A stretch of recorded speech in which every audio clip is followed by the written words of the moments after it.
What is going on, guys? Crobbyrob here, and today I'm going to be putting my boy Jared through a calisthenics intermediate to beginner workout. Jared does mainly weightlifting, and Jared has not done any calisthenics in a while, so we're going to see and test his limits today and see what he's got during calisthenics. So without wasting too much time, guys, let's jump straight into this workout. Grab your waters, grab yourself, and follow along with Jared and see if you can keep up.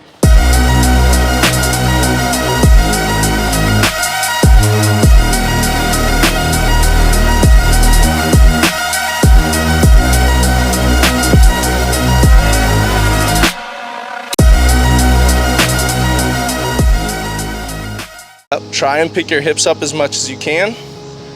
Keep those knees tucked in, keep those arms locked out straight, and just hold and breathe. We're in a pretty good position here. As you start in the tuck lever, you guys may not get all the way up. The biggest key is going to be getting to where you can actually hold without sacrificing form too much. And that's good. How'd that feel? Ooh, that is brutal.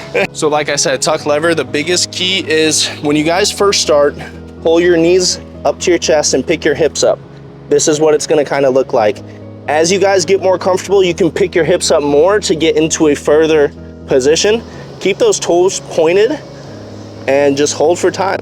If you guys start to break form, simply drop those hips just a little bit, because that is really gonna help you out when you're first starting with your tuck planche.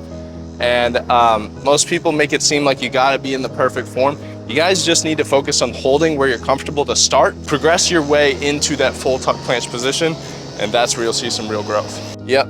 So guys, with this workout, after tuck planche, we're going straight into these alternating pull-ups where you're gonna be pulling to one side. This is kind of a unilateral builder to actually build up your back and not have any muscle imbalances. And really what we're doing is we're only resting when we need it. So we're going straight from tuck planche into this. Have you been doing pull-ups lately? Here and there. Not as much as I should though. Yeah. But need to do more, obviously. What's your favorite weightlifting exercise so far? Oh. Dumbbell press? Yeah, I would say dumbbell press or flat barbell bench for sure. Yeah. Your growth has been insane, man. My chest for sure.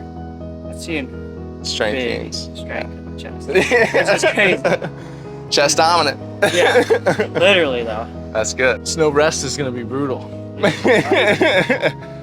So with this exercise, the biggest thing is we're just taking a normal pull-up and we're making it slightly harder by pulling to one side, hold, back down, hold to the other side. This is really doing is helping us avoid muscle imbalances and grow our back a little unilaterally. And I found that this variation is obviously harder than normal pull-ups. It's almost like a half archer pull-up. Really, really good. And I'm already feeling this.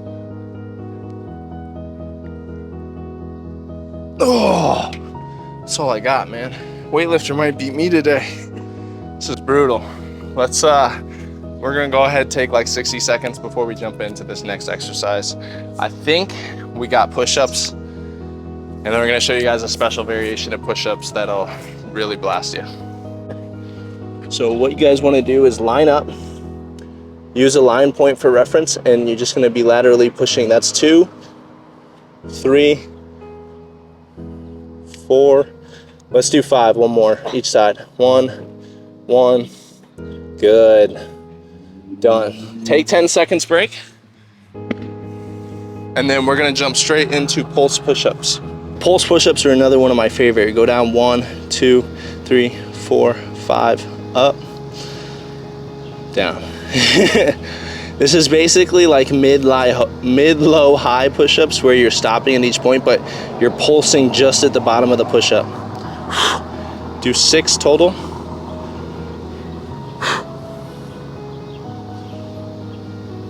Good. Yeah, that's brutal. Yeah, that's The superset.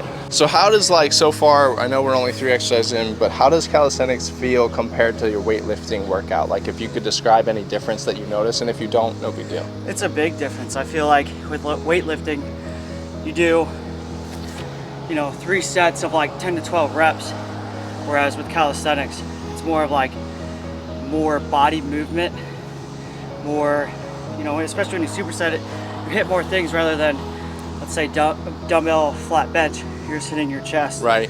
And then you take what? Big break. Big break. Whereas calisthenics, you're hitting more body movements, and then you take 10 seconds, 30 seconds, hop right back into it, Yeah. and then do it again. And it's just more of like a full body pump rather than just a chest pump. Definitely.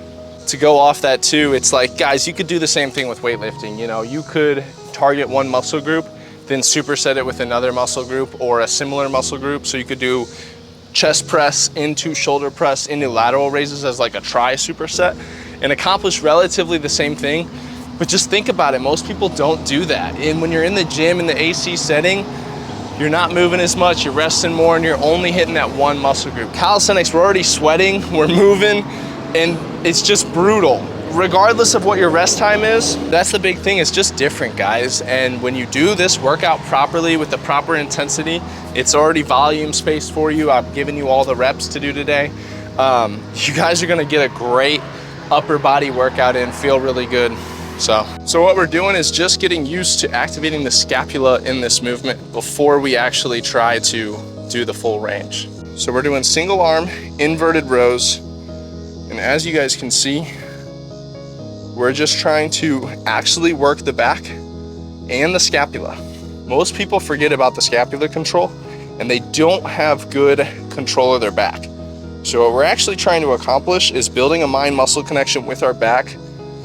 Nice, slow and controlled reps from Jared. And Jared's just a beast, I think, because he's made all these exercises look easier than they are. Big thing with rows, guys, is regardless of if you're doing two, single arm, whatever you're doing, you can do a row 100 different ways and accomplish similar things, but different. When we pull, if I pull up like this, elbow flared out, rear delt, upper trap, super active. If I pull with my elbow in, but still up, super rear delt activated. This is almost like a rear delt pull. And it almost can create some imbalances with the posture. If you guys see how uneven this is. So rather what we want to kind of do is rather than like pulling up like this and creating this uneven posture, focus more on when we get here, activate, pull down and in, twist that ring, and now we're in a much more upright standard position, targeting that lower back lat exactly how we want to be. And I can tell you guys right now, keeping constant activation here, my back is on fire already. Makes a huge difference, guys. That arm is working the whole entire time and that back is just active the whole time. You guys will notice a big difference in your rows when you focus on a couple of these key things and start doing them properly. Let's do it. We got a superset here of pike push-ups and knee raises, and then we have chest flies right after. So I want to tell you guys the biggest thing with pike push-ups, the biggest mistake I see people make is they don't really pike their hips enough, and they do not put their head in between their shoulders at the top and when they push back out of the down position. So Jared's doing a great job of letting his head go back, which means he's properly activating his whole traps, shoulders, and scapulas and posterior chain, which is amazing. That's exactly what we want out of our pike push-ups. Too many people make that mistake. Done. Go straight to hanging knee raises. Just do 8 to 10.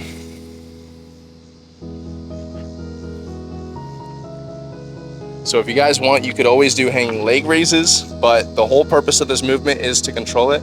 And Jared, do me a favor, when you get up to the top, try to push your butt so that I can see it, if that makes sense. Yep. So what that's doing, guys, is simply activating your core that much more, making it that much harder, and you're having to work to really get that core engaged, compressed, and up. That'll directly relate to harder calisthenics movements. Good, bro. Let's do these chest flies. Okay. And that will be the workout, baby. Chest flies right after. Chest flies are one of my all-time favorites that we do on the rings. The big thing is just keeping those arms locked out. When you go down, you can bend your arms to make it easier, doing almost like a 90 bend, or if you keep them straight, it's super, super hard. Not gonna hit my head this time. Also, you guys can change the angle of these to make them harder or easier. Fire, Jared. Good work. Yeah. That's crazy. Done. This is only the first round of the workout, but how are you feeling? After the first round, I'm already gassed.